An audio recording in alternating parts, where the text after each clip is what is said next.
Bon matin à tous. Bienvenue ce matin pour ce temps que nous allons prendre ensemble dans le partage de la parole de Dieu. J'espère que vous vous portez bien.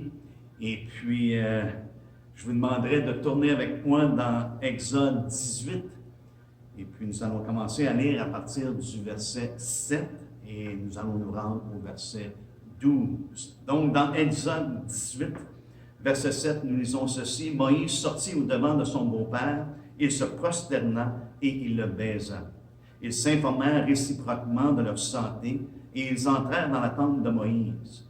Moïse raconta à son beau-père tout ce que l'Éternel avait fait à Pharaon et à l'Égypte à cause d'Israël, toutes les souffrances qui leur étaient survenues en chemin et comment l'Éternel les avait délivrés. Jéthro se réjouit de tout le bien que l'Éternel avait fait à Israël et de ce qu'il l'avait délivré de la main des Égyptiens. Et Jéthro dit, « Béni soit l'Éternel qui vous a délivré de la main des Égyptiens et de la main de Pharaon, qui a délivré le peuple de la main des Égyptiens. Je reconnais maintenant que l'Éternel est plus grand que tous les dieux, car la méchanceté des Égyptiens est retombée sur eux. » Jéthro, beau-père de Moïse, offrit à Dieu un holocauste et des sacrifices. Aaron et tous les anciens d'Israël vinrent participer au repas avec le beau-père de Moïse en présence de Dieu. Amen. Nous allons simplement prendre un temps de prier ensemble. Père, on veut te rendre grâce encore une fois pour ta parole. Cette parole, Seigneur Dieu, qui est vivante et qui est éternelle. On te demande, Seigneur, que tu nous enseignes par la puissance de ton Esprit Saint, afin qu'on en tire, Seigneur Dieu, instruction et que ça puisse également diriger nos pas, que ça puisse diriger nos vies, Seigneur Dieu, afin que nous également, en retour, puissions te glorifier. C'est dans le nom de Jésus que nous te prions. Amen. Amen. Fait que ce matin, nous allons regarder ensemble à rendre un témoignage digne de Dieu. On rend tous des témoignages de façon et d'autre, et puis je pense qu'il est important, c'est de rendre un témoignage vraiment qui exalte, qui magnifie, qui glorifie Dieu. Et on a ici certains points que je crois qui sont importants d'observer, afin que nous également puissions rendre dans le monde dans lequel nous sommes un témoignage qui soit digne de Dieu. Et la première chose qu'on remarque à propos de Moïse, lorsqu'il rencontre son beau-père, et puis après que ce soit donné des nouvelles dans leur santé, de comment les choses allaient dans leur vie, et lorsqu'on lit un petit peu au-dessus les quelques versets auparavant, c'est que le beau-père avait ramené la femme et les enfants de Moïse, et puis c'était une rencontre vraiment familiale, et puis il se donnait des nouvelles, et puis ça nous dit que Moïse commençait à raconter les choses que l'Éternel avait fait. Et ici, c'est le point, c'est un des points, je pense, qui est important, c'est que Moïse a commencé à raconter non pas ce qu'il avait fait, mais ce que l'Éternel avait fait. Et ça me rappelle de ce que Paul et Barnabas ont témoigné lorsqu'ils étaient dans le conseil de Jérusalem, et puis qu'ils donnaient un aperçu du ministère qu'ils avaient, et ça nous dit qu'ils racontaient tous les miracles et prodiges que Dieu avait fait par eux, parmi les païens. Mais l'emphase, encore une fois, c'était ce que Dieu avait fait, et non pas ce que Paul et Barnabas avaient fait. Comme ici, on le voit, que Moïse ne parle pas ce qu'il avait fait, lui et Aaron, mais il parle de ce que l'Éternel avait fait. Et ce qu'il avait fait à ceux qui les gardaient captifs, ce qu'il avait fait dans la situation dans laquelle ils se trouvaient. Et chacun de nous, par moment, on se trouve dans des situations qui ne sont pas nécessairement plaisantes. On attend des choses de la part de Dieu. Dieu a envoyé Moïse aux enfants d'Israël pour justement les faire sortir d'Égypte. Pourquoi? Parce qu'il dit, j'ai entendu le cri de mon peuple. Et Dieu nous entend là où ce que nous sommes. Et je crois que nous devons avoir la même attente que les enfants d'Israël ont eue. On doit avoir la même attente que qu'est-ce que Moïse a témoigné et qu'est-ce que Paul et Barnabas et les apôtres ont témoigné et les disciples ont témoigné de ce que Dieu fait. C'est ça qui est important et pour nous, c'est de s'attendre que Dieu va agir, quelle que soit la situation dans laquelle on se trouve et quels que soient les temps dans lesquels nous nous trouvons, comme en ce moment. Ne soyez pas inquiets, frères et sœurs, Dieu va agir. Dieu va faire de grandes choses, même si en ce moment, nous ressentons les limites. Même si en ce moment, nous ressentons les restrictions et les choses qui nous sont imposées, Dieu est encore à l'œuvre et il agit même à travers ces choses-là. Et ça nous dit ici ce qu'il avait fait à Pharaon et à l'Égypte, mais également ça inclut ses dieux. Si on recule juste un petit peu, juste au moment où ce que Dieu les faisait sortir du pays d'Égypte, dans Exode 12, et là où on voit la célébration de la Pâque, et comment est-ce que Dieu avait dit de se préparer, et ils devaient avoir à leurs pieds leurs sandales et d'être prêts à partir. Et ça nous dit ici ce que l'Éternel lui-même allait faire. Ça dit, cette nuit-là, je passerai dans le pays d'Égypte, au verset 12, Exode 12, 12. Cette nuit-là, je passerai dans le pays d'Égypte et je frapperai tous les premiers-nés du pays d'Égypte, depuis les plus jeunes jusqu'aux animaux. Depuis les hommes, jusqu'aux animaux. Et j'exercerai des jugements contre tous les dieux de l'Égypte. Voyez-vous ce que Dieu a fait? Et même, je crois que ça nous dit dans la conversation que Moïse a dit que Dieu avait jugé les dieux de l'Égypte. Puisqu'on voit ici qu'au verset 11, Jéthro a dit, « Je reconnais maintenant que l'Éternel est plus grand que tous les dieux. » Donc au verset 8, ça nous dit que Moïse a raconté à son beau-père tout ce que l'Éternel avait fait à l'Égypte et à Pharaon et à l'Égypte, et sans aucun doute, ça a dû inclure le jugement également qu'il a porté sur les dieux. Padfield, dans son livre concernant justement les plaies de l'Égypte, fait mention que Dieu a vraiment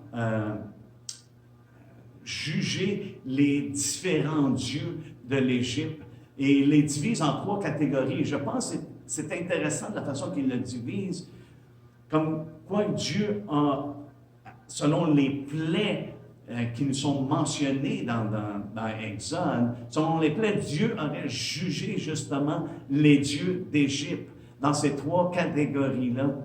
Et puis, il les divise de cette façon-là. Il a jugé les dieux des eaux. La première plaie, c'est qu'il a changé les eaux en sang. Après ça, les grenouilles sont sorties des eaux. Après ça, les poux. Donc, il aurait jugé les dieux. Et on sait qu'il y avait une plénérie de dieux dans l'Égypte. Et ces dieux-là, qui étaient considérés les dieux des eaux, Dieu les aurait jugés à travers ces plaies-là. Et également les dieux de la terre. Les mouches sont venues, le bétail a été affligé, les ulcères également ont frappé les hommes. Donc, il aurait jugé les dieux de la terre. Et on voit comment est-ce que Dieu a opéré ces choses-là. Et également, il aurait jugé les dieux du ciel. Il a fait venir la graine et le feu, les sauterelles qui volaient partout. Et il a fait venir des ténèbres qui étaient épaisses sur toute la terre, au point que les gens ne se voyaient pas les uns avec les autres. Et ce que je trouve important, c'est lorsqu'il se révèle et donne la loi. Si on va juste un petit peu plus loin au chapitre 20, lorsqu'il donne la loi, les commandements, et qu'il leur dit de ne point faire de Dieu, point d'image taillée, au verset 4 du chapitre 20 d'Exode. Ça nous dit, tu ne feras point d'image taillée, ni de représentation quelconque des choses qui sont en haut dans les cieux, qui sont en bas sur la terre, et qui sont dans les eaux plus bas que la terre. Et c'est intéressant que Dieu a jugé dans ces 3 aspects-là, le ciel, la terre et les mers. A jugé ces dieux-là que les Égyptiens s'étaient fait des images. Et Dieu dit, vous vous ne ferez pas d'image concernant les choses des cieux, de la terre et puis de la mer. Très intéressant. Et on voit ici que Moïse a donné un compte-rendu de ce que Dieu avait fait. Il a raconté tout ce qu'il avait fait. Et il n'a pas épargné également les difficultés à travers lesquelles eux-mêmes ont passé à travers. Parce que même lorsque Dieu agit, lorsque Dieu fait de grandes choses, des prodiges et des miracles, frères et sœurs, ce n'est pas désassocié, par contre, de nos vies particulières et souvent, ça peut même entraîner de très grandes souffrances. Les enfants d'Israël ont eu besoin de quitter toute chose qui est en arrière, ont passé à travers la mer Rouge, les Égyptiens ont essayé de les avoir, ils ont souffert la faim, la soif, ils avaient des moments qui étaient difficiles. Et Moïse n'a pas épargné justement de raconter ça, mais Dieu avait agi à travers tout ça. Et c'est pour ça que l'on lit, suite à ça, il dit toutes les souffrances qui leur étaient survenues en chemin et comment l'Éternel les avait délivrés. Frères et sœurs, le Seigneur ne nous a pas promis une vie facile. Il ne nous a pas promis un séjour sur la terre qui serait dans la joie, qui serait plaisante à tout moment. Mais il nous a averti que dans ce monde, nous allions avoir des tribulations, qu'il allait avoir des souffrances. Mais il nous a également promis qu'il allait nous en délivrer. Et ça, c'est une chose, je crois, qui est extrêmement importante de se rappeler. Comment l'Éternel les avait délivrés. Vous et moi, nous sommes appelés, comme les disciples ont été appelés. Jésus leur a dit, vous allez recevoir le Saint-Esprit, et c'est lui qui va rendre témoignage de moi. Et vous aussi, vous rendrez témoignage. Et par le fait, il nous a appelés à rendre témoignage de Dieu. On doit rendre un témoignage qui est digne en donnant la direction que c'est vers Dieu que les gens doivent regarder. Et que c'est Dieu qui agit et non pas nous par notre force, notre puissance, mais par l'Esprit de Dieu. C'est Dieu qui est à l'œuvre. Vous aussi, vous témoignerez. Vous aussi, vous rendrez témoignage. Et savez quoi? Il les a mandatés de prêcher l'Évangile. Et lorsqu'on prêche l'Évangile, nous rendons témoignage de Dieu. Et c'est une chose qui est importante. Et ce n'était pas simplement pour les disciples de l'Église primitive. C'est à travers les siècles, le mandat est le même de prêcher l'Évangile, de prêcher la bonne nouvelle à toutes les nations, à tous ceux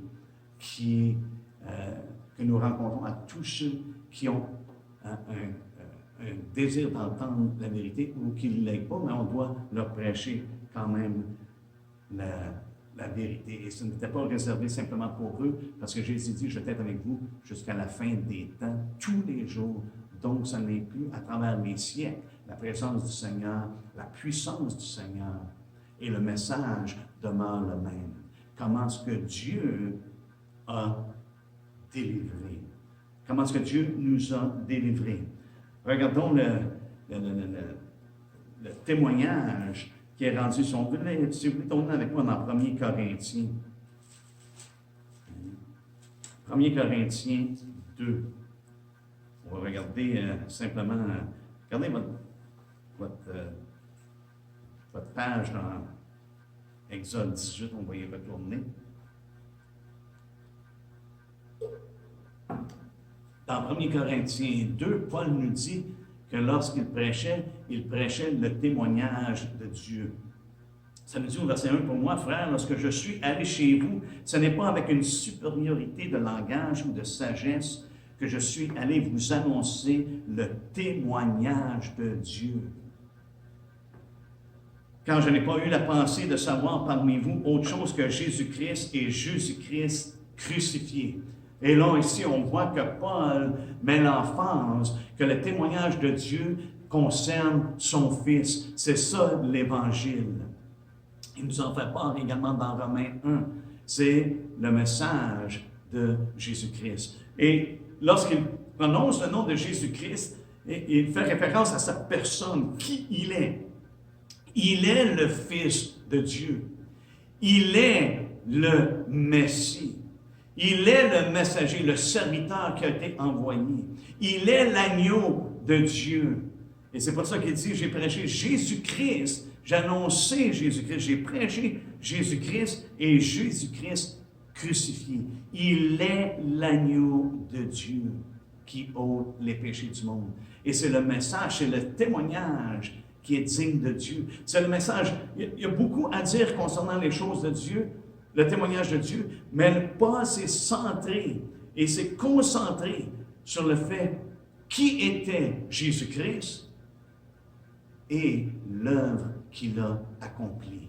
Il a été crucifié. Et c'est par lui que l'homme est réconcilié. C'est par lui que l'homme est délivré. Et nous allons voir ça ensemble, justement. Et lorsque Paul parle de qu'est-ce qu'il a fait, comment est-ce qu'il est allé un peu partout prêcher l'Évangile, il nous en fait part dans Acte 20, lorsqu'il parle aux anciens. Et c'est des choses qu'on connaît, mais qu'on a besoin de continuellement se rappeler de ces choses-là.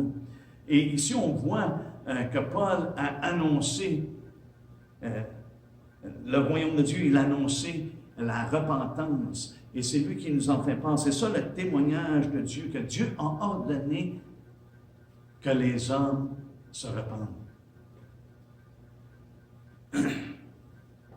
Afin qu'ils connaissent la délivrance de Dieu. Si on commence à lire au verset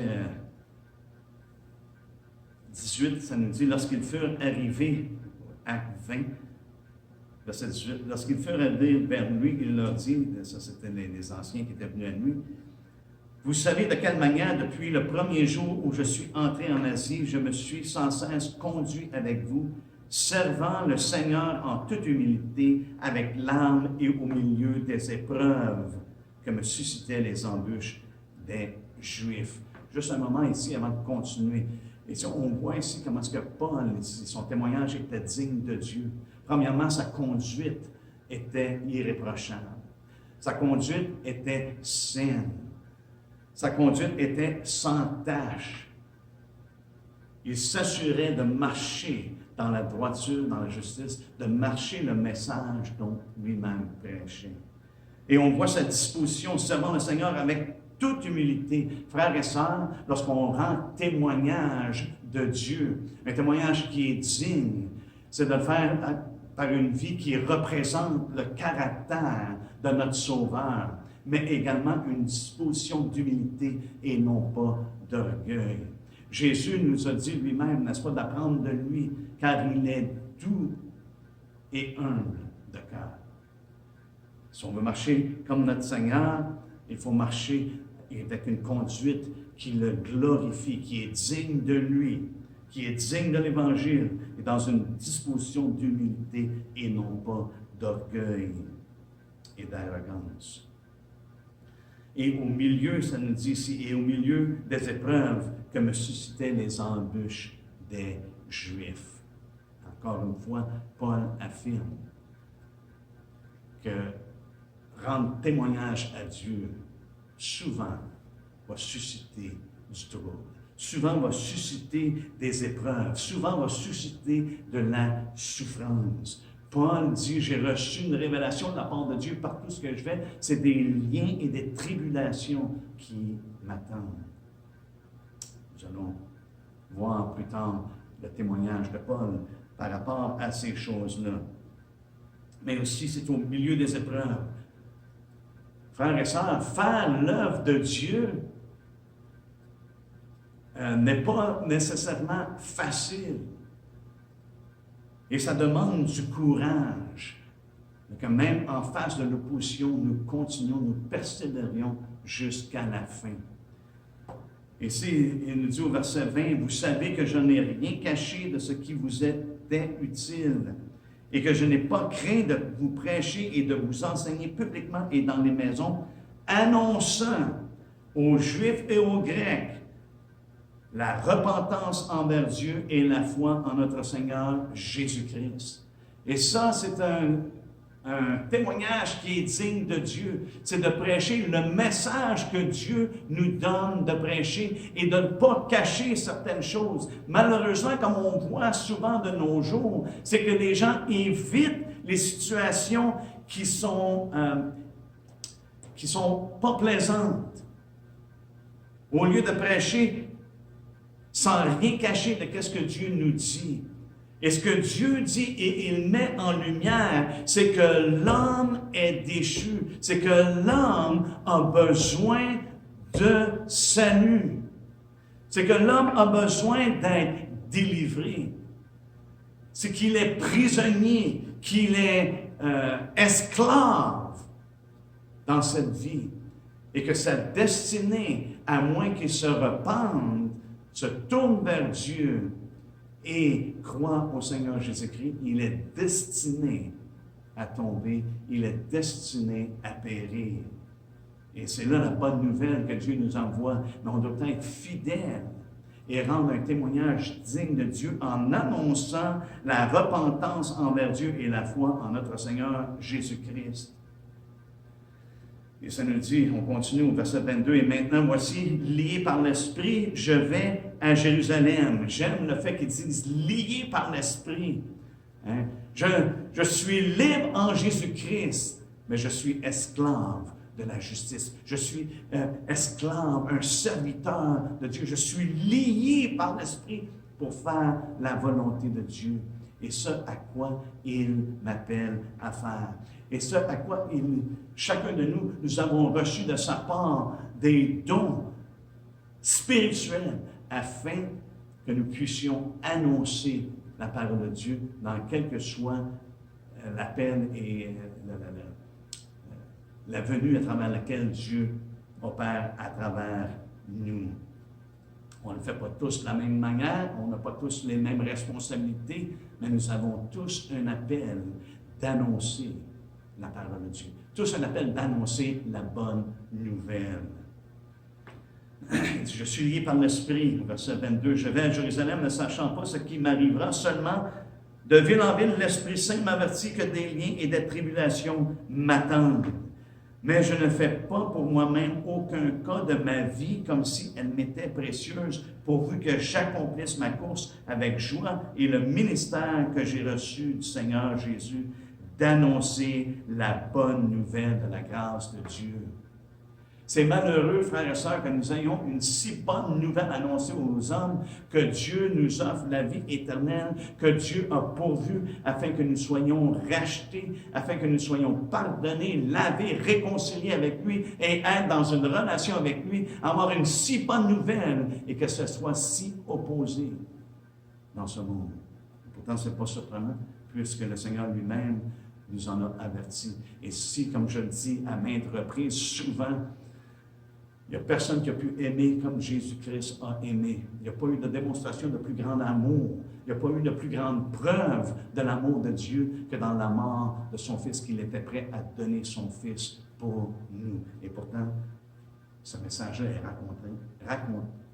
rencontré avec une telle opposition, une telle haine.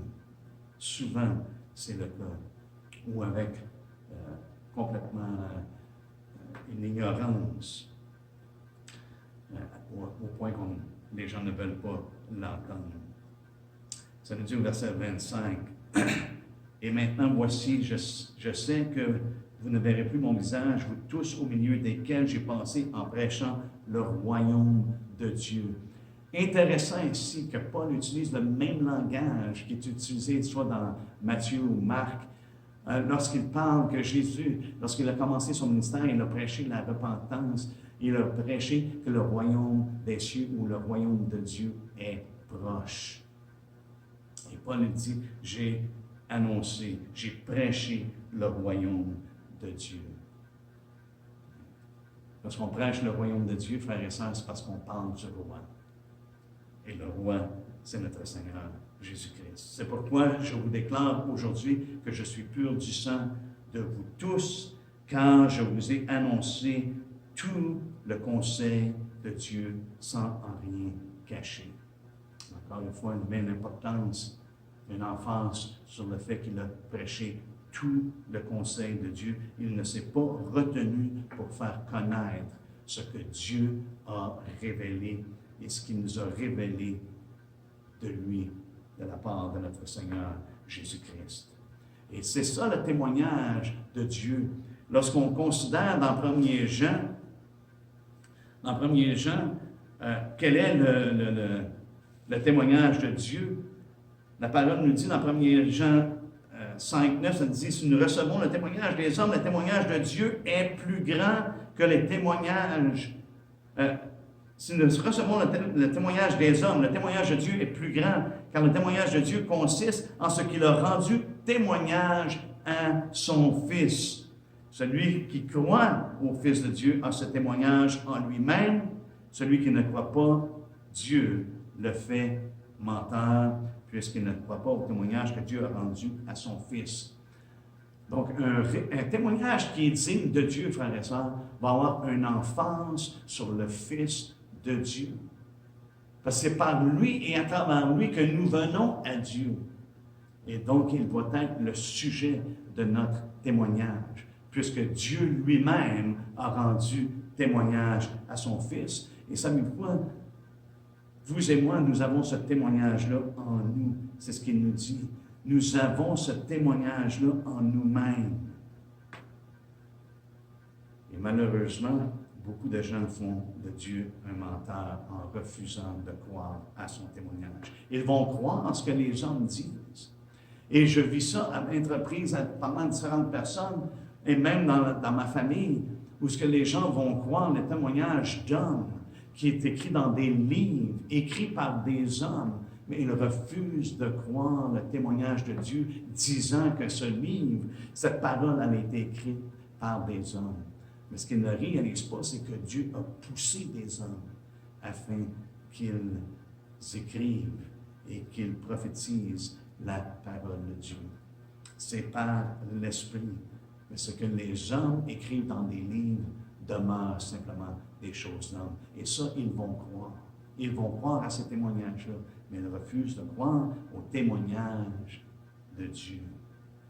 Donc, pour nous, de rendre un témoignage qui est digne de Dieu, il est important que nous rendons témoignage de Jésus-Christ.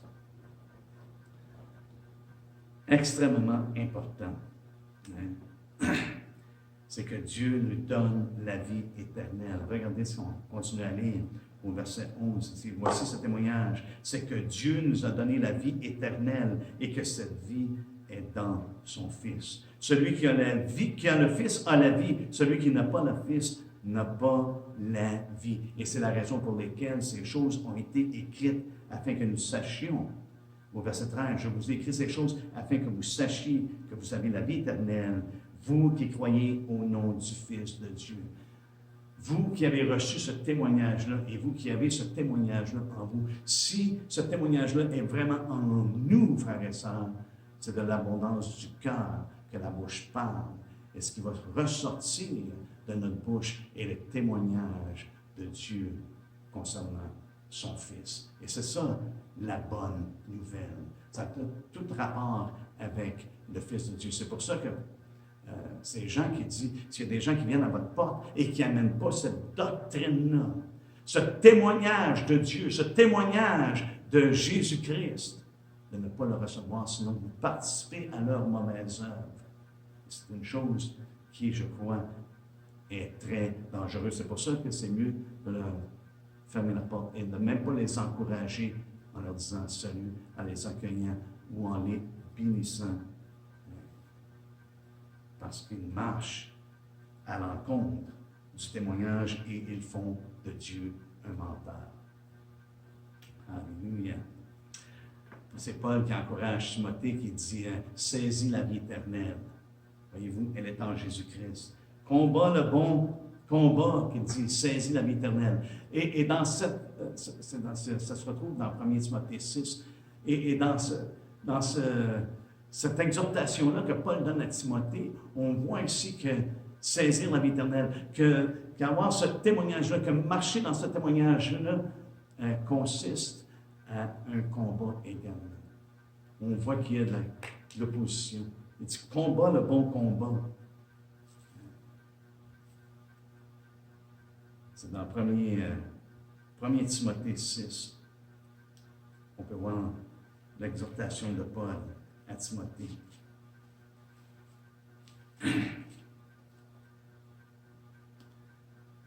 Au verset 12, ça nous dit « Combat le bon combat de la foi, saisis la vie éternelle à laquelle tu as été appelé, pour laquelle tu as fait une belle confession en présence d'un grand nombre de témoins. Je te recommande devant Dieu, qui donne la vie à toutes choses, et devant Jésus-Christ, qui fait une belle confession devant Ponce Pilate, de garder le commandement et de vivre sans tâche, sans reproche, jusqu'à l'apparition de notre Seigneur Jésus-Christ. » Encore une fois, ici, on voit que l'exhortation que Paul donne de rendre un témoignage qui est digne de Dieu, de saisir la vie éternelle, ça doit être dans le contexte de garder le commandement et de vivre sans tâche, sans reproche. Comme Paul l'a dit aux Éphésiens, aux anciens d'Éphèse, il dit « Ma conduite, vous avez connu ma conduite. » Et puis ma disposition, c'était, je l'ai fait dans l'humilité. Et même parmi les épreuves. Et c'est là qu'on voit le combat implique ici des épreuves, des moments d'opposition. Lorsqu'on rend témoignage de la part du Seigneur. Maintenant, quel est le témoignage de Jésus-Christ que lui-même a donné? Si vous voulez tourner avec moi dans Luc 4, et je crois qu'on doit regarder ce que le Seigneur lui-même a fait, afin que nous également, nous puissions rendre ce témoignage-là que Dieu a rendu concernant son Fils, et le témoignage que Jésus lui-même a rendu, et que les apôtres, les disciples ont rendu également de lui. Dans Luc 4, c'est Jésus qui lit la parole de Dieu. Et son message est un message ici, le témoignage qu'il rend, c'est un témoignage de guérison, de délivrance et de liberté. Regardez ce qu'il dit au verset 18. « L'Esprit du Seigneur est sur moi parce qu'il m'a oint pour annoncer une bonne nouvelle aux pauvres. Il m'a envoyé pour guérir ceux qui ont le cœur brisé, pour proclamer aux captifs la délivrance et aux aveugles le recouvrement de la vue, pour renvoyer libres les opprimés, pour publier une année de grâce du Seigneur. » Alléluia. Et on voit ici que Jésus, le témoignage qu'il a rendu, c'est que Dieu guérit. Il guérit les cœurs. Et c'est la bonne nouvelle qu'il a annoncée. Dieu guérit. C'est un message de guérison de l'âme. Mais il faut le prendre dans le contexte. Il y a des gens qui pensent que c'est la guérison du corps, principalement. Non, c'est la guérison de l'âme. Si vous voulez tourner avec moi dans 1 Pierre, au 2e chapitre. 1 Pierre, 2e chapitre.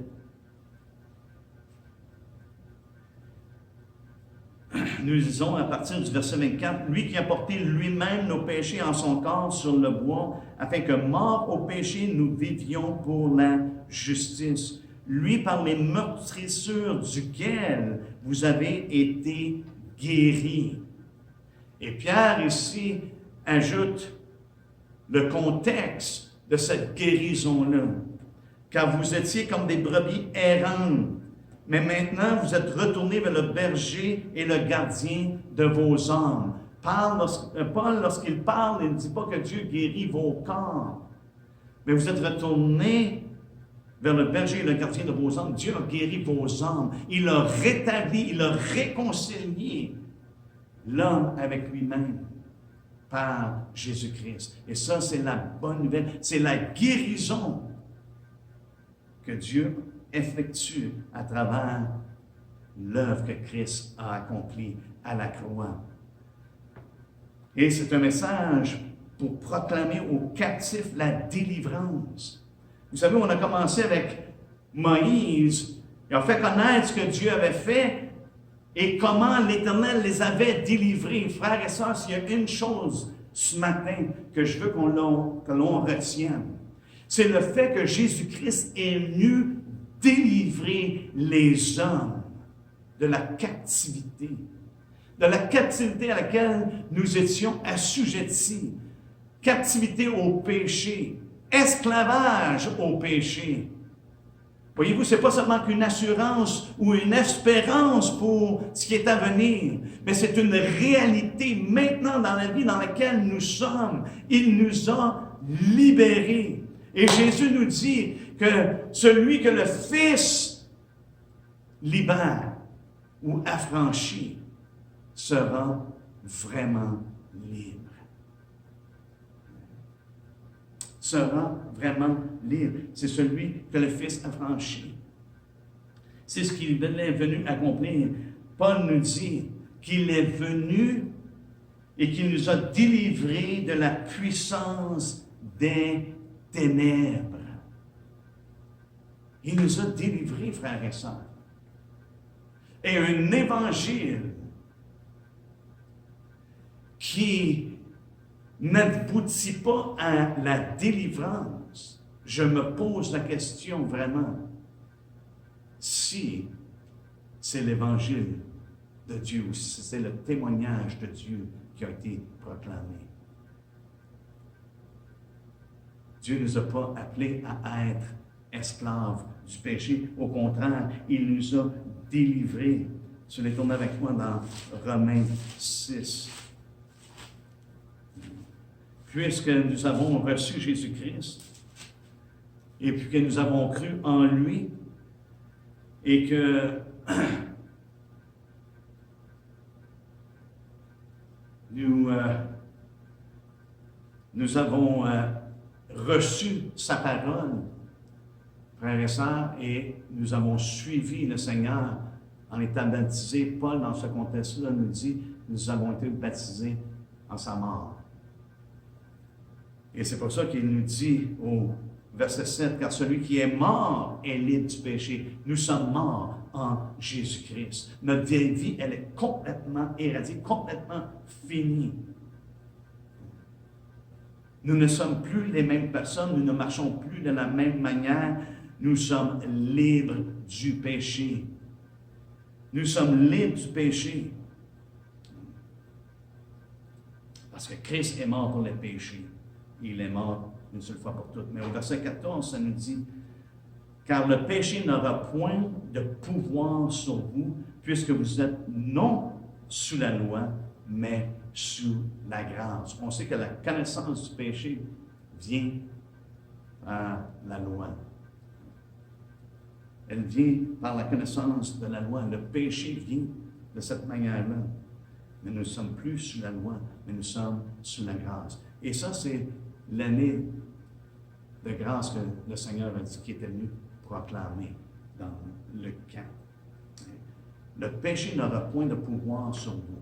Ça, frères et sœurs, c'est le témoignage de Dieu qu'il a rendu à son Fils et que le Fils nous dit qu'il était venu pour libérer les captifs, pour délivrer les captifs. Et c'est ce qu'il est venu faire, et je crois qu'il a accompli tout ce qu'il a dit. Et pour envoyer libres les opprimés. Donc, il a accompli la délivrance et la liberté en lui-même, par lui-même. Il nous a affranchis.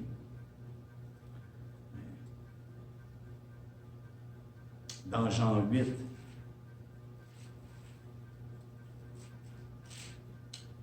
le Seigneur nous dit ces paroles-là que j'ai mentionnées.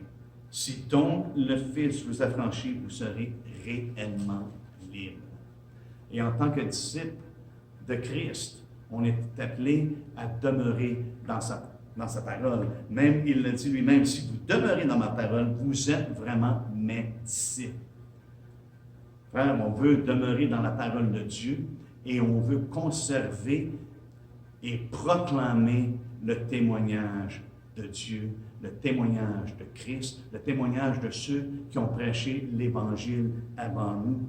Et on veut le conserver, on veut le préserver dans notre génération. Que l'Évangile, que le témoignage de Dieu, c'est qu'il délivre les hommes. Et que nous n'avons pas à marcher dans les ténèbres, mais plutôt qu'il nous en délivre. Et ça nous dit, vous connaîtrez la vérité. Comment? Lorsque vous demeurez dans la parole. Et la vérité vous affranchira. La vérité va vous rendre libre. Parce que la vérité nous révèle le Fils. Elle nous donne le témoignage de Dieu, le témoignage du Fils. Donc, en tant que disciples de Christ, en tant qu'Église, nous désirons rendre un témoignage digne de Dieu.